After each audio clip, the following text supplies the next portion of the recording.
You can use quarantine orders to control items in quarantine, for example, for quality control or perishables. You can create quarantine orders either automatically or manually.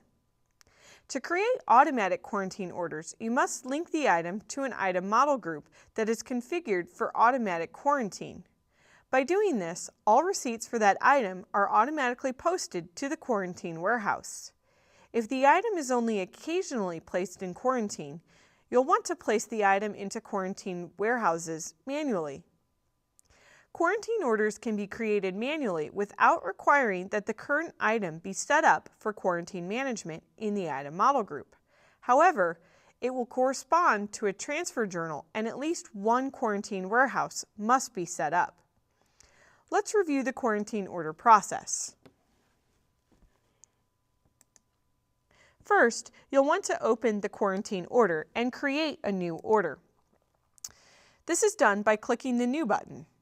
After you've created the order, it's important to select the correct item and enter the appropriate dimensions.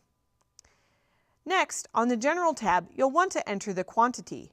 It's important that when you manually create a quarantine order, the quantities must be available in the on-hand inventory for the item you've selected and all of the dimensions you've specified.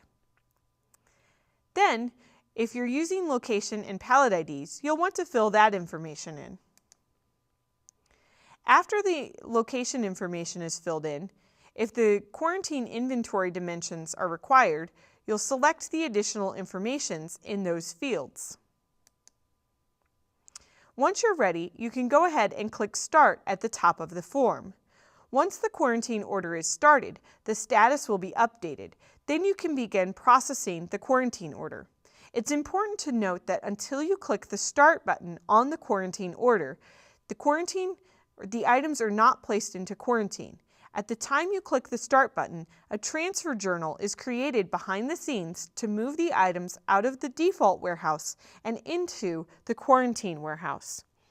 Next, let's take a look at the manual quarantine order process.